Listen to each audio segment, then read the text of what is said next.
Overlord, the Multiverse, Chapter 16, Dwarfs. Nidavellir. Ah, Nidavellir, the land of dwarfs, dark elves, and all manner of demi-human creatures. It's like a fantasy version of a bustling metropolis, complete with towering mountains, underground tunnels, and, of course, a capital city to boot. But don't let the picturesque scenery fool you. Nidavellir is also home to some of the fiercest monsters this side of Yggdrasil. It's like a wildlife safari, except instead of lions and tigers, you've got giants and trolls roaming around looking for trouble.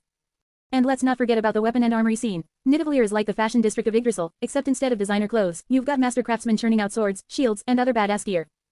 So if you're ever in the market for a new weapon or just fancy a bit of monster hunting, Nidavellir is the place to be. Just watch out for the PKERs, they've got a nasty habit of stealing your lunch when you're not looking. Stepping into Nidavellir was like walking into a giant workshop run by a bunch of bearded craftsmen with a penchant for pounding metal. The air was thick with the smell of sweat and molten metal, and the sound of hammers hitting anvils echoed through the streets like a never-ending drum solo. As I made my way through the bustling streets, dodging stray sparks and the occasional drunken dwarf stumbling out of a tavern, I couldn't help but feel a sense of realism as I looked around. It was like being a kid in a candy store, except instead of candy, there were deadly weapons and armor everywhere you looked. I wandered through the maze of forges and workshops, marveling at the skill and dedication of the craftsmen hard at work. These guys were like the rock stars of the weapon-making world, crafting swords and shields with the precision of surgeons and the brute force of, well, dwarves. And then I saw it, the grand gates of the dwarven capital, looming before me like a giant middle finger to anyone stupid enough to try and mess with these guys. It was a sight to behold, a testament to the sheer badassery of dwarven architecture.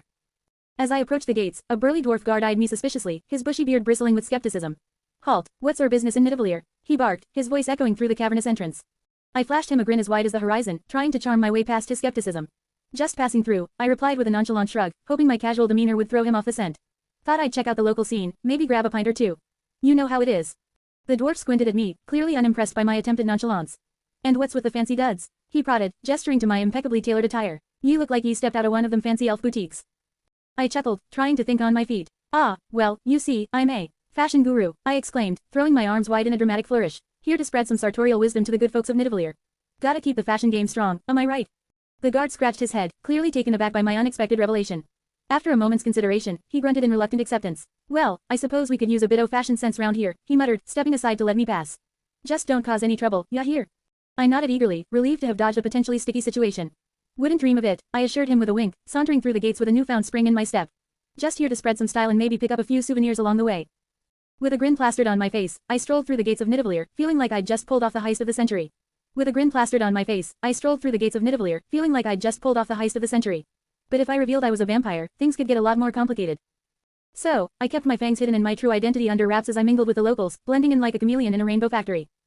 As I ventured deeper into the bustling streets, I couldn't help but marvel at the sheer ingenuity and craftsmanship on display. Dwarven forges blazed with the heat of 1,000 suns, their rhythmic clang echoing off the stone walls like a symphony of industry.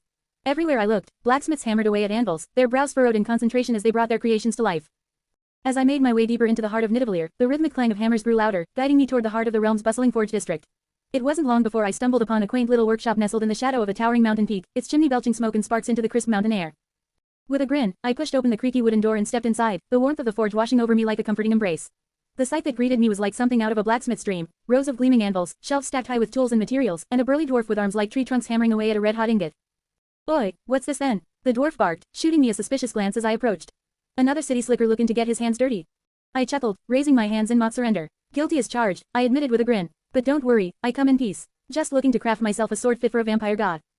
The dwarf raised an eyebrow, clearly intrigued by my request. "A sword, he mused, wiping the sweat from his brow with a soot-stained rag. "Well, you've come to the right place. Name's Grimgar, and I'm the finest blade maker this side of the mountains." I nodded appreciatively, impressed by the dwarf's confidence. "Pleasure to meet you, Grimgar," I replied, extending a hand in greeting. "I'm Alexander Sejictus von Mortis, but call me Alexander, and I'm in the market for something special." With a grunt of approval, Grimgar led me over to a cluttered workbench piled high with scraps of metal and half-finished blades. "All right then, Alexander, let's see what we can do for ya," he said, rolling up his sleeves and cracking his knuckles in anticipation.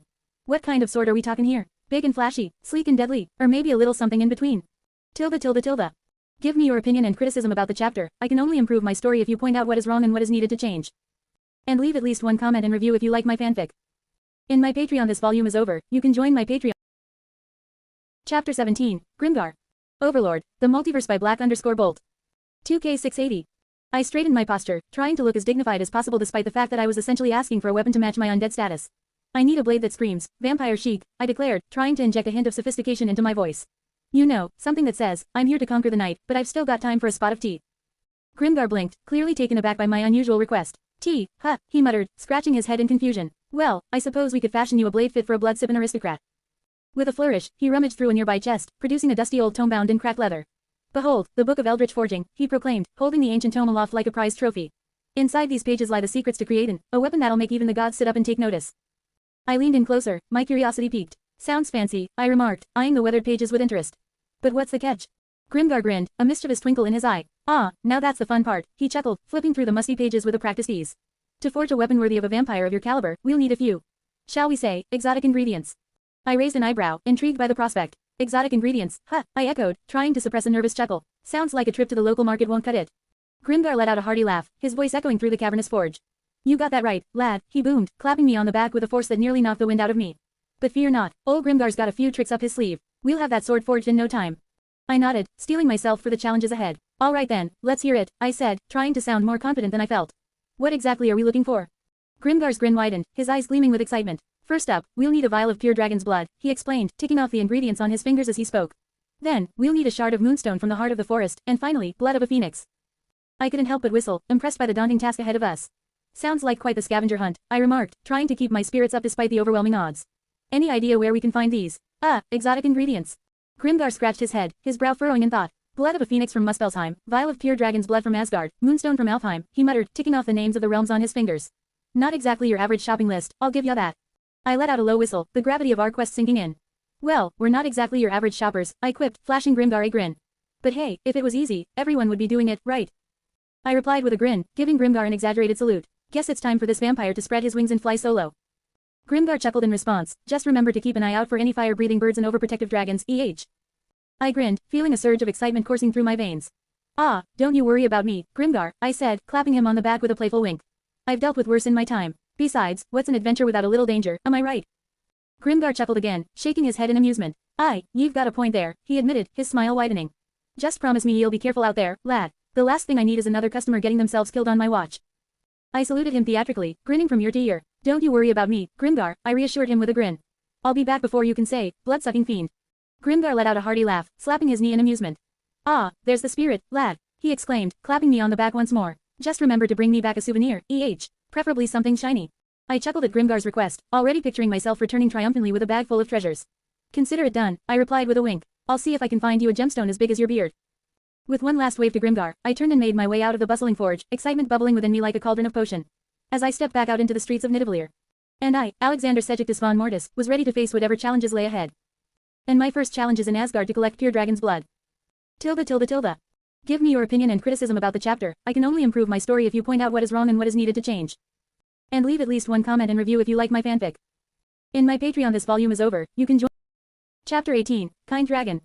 Overlord, the Multiverse by Black_Bolt. 2K785. Asgard. Asgard was one of the world where many players of the humanoid and demi-human races mainly resided in. It can said that Asgard is home base for human and demi-human. Asgard is one of the largest world in Yggdrasil. By entering Asgard, players of the heteromorphic races or well have disadvantages placed on them like moment restriction, other debuff on critical situation. Because of this most of the case, heteromorphic players avoid doing quests on Asgard. As they can't predict when shit will hit the fan. Towering spires reach towards the sky, gleaming in the sunlight like beacons of hope for all who beheld them. It was a far cry from the dry realm of Helheim. But I didn't have the time to appreciate the beauty as I have a hot date with a dragon. Because of that I was moving towards the destination to find pure-blooded dragon, who was located deep inside the forest of Asgard. With a spring in my step and a song in my heart, or maybe it was just indigestion from that questionable stew I ate earlier IRL, I pressed onward towards my destination, the deep, dark forest of Asgard, where the dragons were said to dwell. Along the way, I also killed some unfortunate soul monsters that spawned over the area. As I ventured deeper into the forest, the air grew thick with the sounds of rustling leaves and chirping birds, a symphony of nature's greatest hits. I half expected a squirrel to pop out and start conducting the orchestra. Suddenly, I stumbled upon a scene straight out of a fairy tale. There, in a sunlit clearing, stood a dragon that seemed to have hit the jackpot at the mythical creature beauty pageant.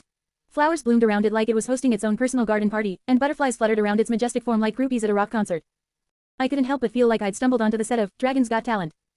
But this wasn't your typical fire-breathing, treasure-hoarding dragon. No, this one looked like it spent its weekends giving out gardening tips and hosting tea parties for woodland creatures. As I approached, the dragon turned its gaze towards me, its eyes shimmering with a mix of curiosity and amusement. It regarded me with the kind of look you give someone who shows up to a costume party in a swimsuit. Hi there, I said, trying to sound nonchalant despite the fact that I was talking to a creature straight out of a fantasy novel. Nice day for a stroll, huh? Not going to lie, I am big dragon fan. The dragon regarded me with a bemused expression, as if it were wondering whether I'd lost my marbles. Greetings, traveler, it rumbled, its voice echoing through the clearing like distant thunder. What brings you to my humble abode? I scratched my head, I'm actually on a quest to find a vial of pure dragon's blood. And I heard you might be able to help me out. So you are here to slay me, the dragon asked.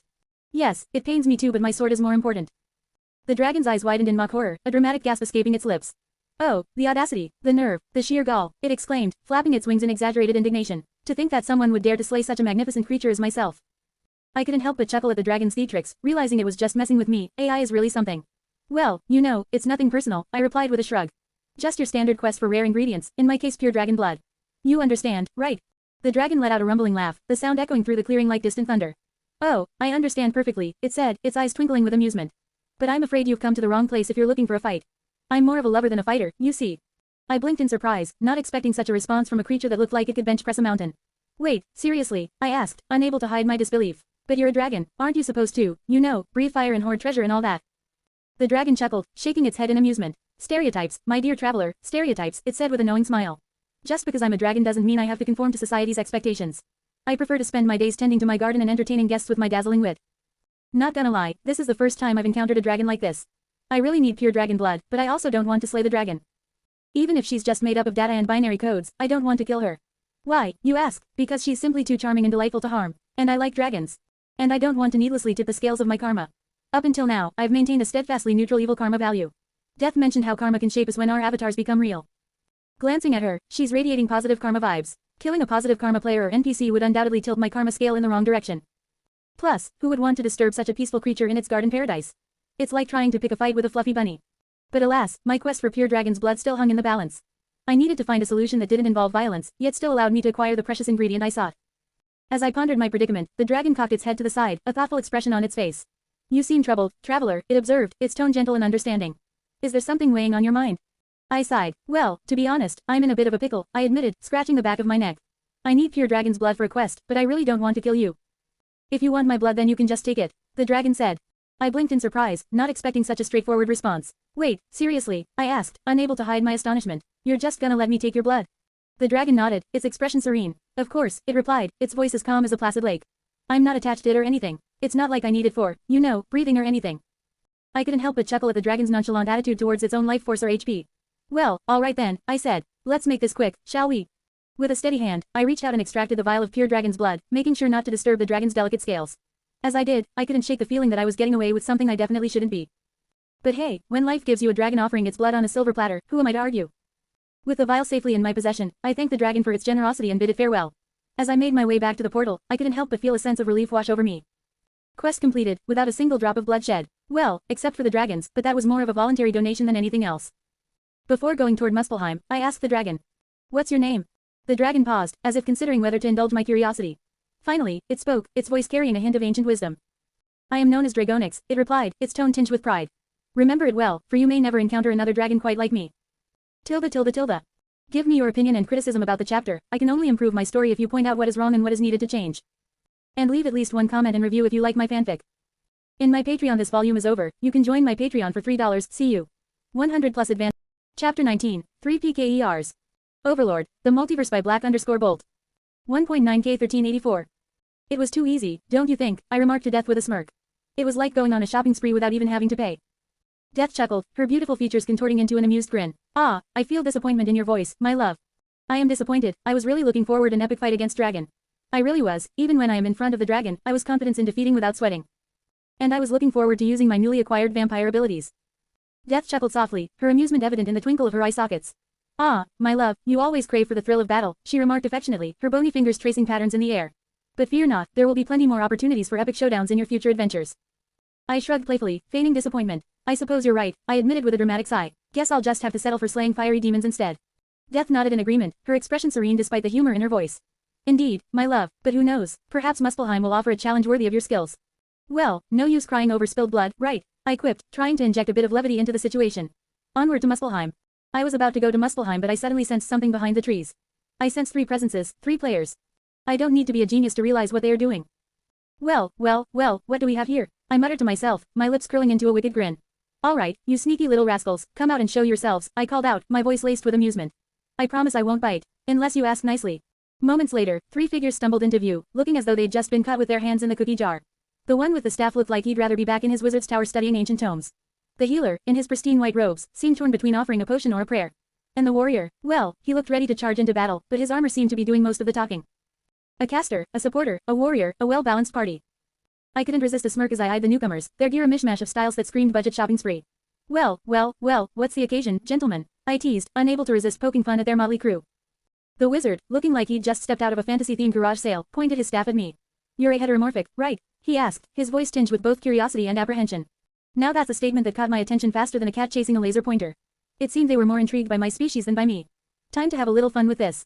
I raised an eyebrow, feigning innocence. Why, whatever do you mean? I replied with a sly grin, playing up the mystery of my heteromorphic status. Is it the fangs, the crimson eyes, or the general aura of danger that gives it away? You see, our mage has a special ability to locate the enemy, and since heteromorphic players are viewed as a monster race by his ability, he can use it to look for heteromorphic players, said the man in the silver armor, who, based on his appearance and aura, is undoubtedly the party's leader.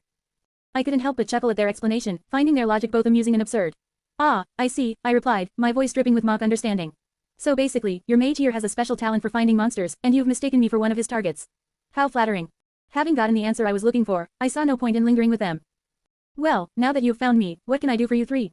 Fancy a selfie or something? I quipped, as a smile emoji appears above me. Ha ha ha, nothing like that, something better. I don't know if you know this, but peeking a player who is heteromorphic won't result in any sort of punishment for us. In addition to giving better experience points, they also give rare job class, and you, lucky dude, have some pretty darn good gear on yourself. They look incredibly expensive, I won't lie, said the man who appeared to be a priest while admiring my equipment. I couldn't help but roll my eyes at their brazenness, their greediness shining through like a beacon in the forest. Ah, I see where this is going, I remarked, my tone dripping with sarcasm. A classic case of finders keepers, losers weepers, isn't it? The priest-like guy's eyes gleamed with avarice as he ogled my gear, clearly already envisioning himself decked out in my expensive items. Feels bad, man, but all of that will be ours now, he declared with a smirk, his words oozing with entitlement. I couldn't stifle a chuckle at their audacity, finding their attempts at intimidation both amusing and pathetic. You know, I came here expecting a showdown with a fearsome dragon, I admitted, my voice laced with amusement. Turns out, she's just a big softy who wouldn't hurt a fly. Can't say I blame her, I'm not one to pick a fight with someone who's not looking for trouble. But hey, now that you fine gentlemen have shown up, it looks like I won't be leaving empty-handed after all. But before we get into the fun, may I ask you a question? Is hunting heteromorphic currently popular? I asked a question to the three. The trio exchanged glances, clearly taken aback by my unexpected question. The priest-like guy shifted uncomfortably, clearly unsure of how to respond. After a moment's hesitation, he cleared his throat and replied, well, it's not exactly a trend, but, there are some players who see it as a, lucrative opportunity if you catch my drift. I raised an eyebrow, feigning interest. Ah, I see, I replied, nodding thoughtfully. So, it's more of a niche market, then. Not exactly mainstream, but still enough demand to keep you guys in business. I suppose it's only natural to capitalize on a lucrative market opportunity when you see one. The warrior-like guy nodded enthusiastically, a gleam of excitement in his eyes. Exactly, he exclaimed, his voice booming like a war horn. And let me tell you, pal, you're about to become our latest jackpot. Well, I suppose there's no shortage of opportunists in this world, I remarked, but hey, who am I to judge? To each their own, right? Anyway, enough chit-chat, I said with a dismissive wave of my hand. Shall we get down to business? I do believe we have a duel to attend to. Kneel down, I said as I used my Blood Monarch ability. They complied almost instantly, dropping to their knees with expressions of shock and confusion. What did you do? The wizard asked with visible confusion. I couldn't help but chuckle at their bewildered expressions, reveling in the power of my Blood Monarch ability. Oh, just a little something I picked up along the way. Now then, I don't have any more time to waste, so kill yourself. Tilde. Chapter 20, World Enemy. Overlord, the Multiverse by Black_Bolt. 1.9K780. With those pesky PKERs out of the way, I opened up portal. Stepping through, I found myself into the searing heat of Muspelheim, where even the air felt like it had a favorite metaphor. Now then, how should I find a phoenix for me to slay? In Asgard, I had a convenient map to guide me to the dragon's lair, but here in Muspelheim I was flying blind. Maybe I should follow the scent of burnt feathers or look for a trail of fiery droppings. Chuckling at my own ridiculous suggestions, I decided to rely on a more conventional method, cash shop item. With a quick flick of my wrist, I summoned the Wish Granter from my inventory. As the Wish Granter materialized in my hand, I focused my thoughts on the task at hand. I wish to locate the nearest phoenix in Muspelheim, I declared, my voice carrying over the crackling flames of the realm. In response, the device emitted a soft hum, its magical energy swirling around me like a gentle breeze. Moments later, a holographic map materialized before my eyes, highlighting the location of a nearby phoenix nest with a pulsating red dot. Looks like we're in luck, I remarked with a grin, studying the map intently. Time to pay a visit to our fiery feathered friend. Someplace in Muspelheim. I am currently fighting two fire elementals in the middle of this particular area or dungeon. These two fire elementals are the guardian monsters that protect the dungeon from invaders, there were actually more of them. I had slain the remaining, and these two elementals are what's left in their group. Just like the Wish Granter showed, I came to this dungeon known as the House of the Celestial Lord of Flames. Normally, I should be happy that I was able to find the phoenix quickly, but reality is I am not. Being a vampire, flames were one of my kryptonites. Sure, my resistance had improved after ascending to vampire godhood, but I was still more of a marshmallow than a fireproof superhero. I would have been over the moon if the Wish Granter had shown me a lone phoenix, but no, it had to go all out and show me the dungeon boss, didn't it? And did I mention that this phoenix I'm hunting is the world enemy? Great, just what I needed, a flaming chicken with a world domination complex. It's like playing with fire, quite literally. After defeating the rest of the fire elementals, I took a deep breath and prepared myself for the ultimate showdown with the Phoenix. As I stood before the towering gates of the Celestial Lord of Flame's domain, I couldn't help but wonder if this was some sort of joke, a creature of darkness facing off against the embodiment of pure flame. It was like setting a bowl of ice cream against a blowtorch and expecting a fair fight. Well, here goes nothing, I muttered to myself, steeling my nerves as I stepped through the imposing entrance. Inside, the air was thick and it seems there is some kind of area effect as my HP is taking continuous hit but it regenerate quickly. As I ventured deeper into the labyrinthine corridors of the dungeon, I got a system notification. You are being watched by Celestial Lord of Flames. Finally, I reached the heart of the dungeon, where the Phoenix awaited, its fiery gaze fixated on me with a mixture of curiosity and hostility. It was a sight to behold, a magnificent creature wreathed in flames, its feathers shimmering like molten gold in the dim light. Well, look what the cat dragged in, I quipped, trying to lighten the tense atmosphere with a touch of humor. Seems like I've stumbled upon the lair of the infamous Celestial Lord of Flames himself. Quite the honor. The Phoenix let out a guttural growl, the flames around it intensifying with each passing moment. You dare to trespass in my domain, mortal. It bellowed, its voice echoing through the chamber like the roar of a wildfire. You shall pay dearly for your audacity. I smirked, undeterred by its threats. Audacity is my middle name, I retorted, summoning my weapon and preparing to face the fiery beast head-on. But enough chit-chat, let's get down to business, shall we?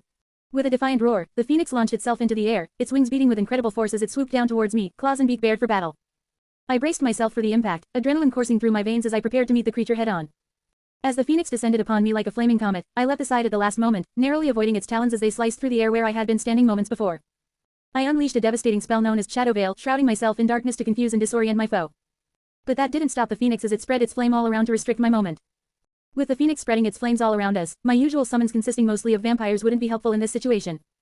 I need a distraction, I murmured to myself, my mind racing for a solution amidst the chaos of battle. Then, it hit me. I reached into my inventory and pulled out a seemingly innocent-looking item, 10th tier sealing crystals. If I follow my usual fighting method, which is a head-on fight, then I have no doubt I will become a vampire barbecue, I muttered to myself. It's time to play dirty, I declared with a grin, you are going to see the power of money. With a swift motion, I activated the crystals, summon, Elemental King Frost. Tilde. Give me your opinion and criticism about the chapter, I can only improve my story if you point out what is wrong and what is needed to change. And leave at least one comment and review if you like my fanfic. In my Patreon this volume is over, you can join my Patreon for $3, see you. 100+ advanced chapters posted, you won't regret joining.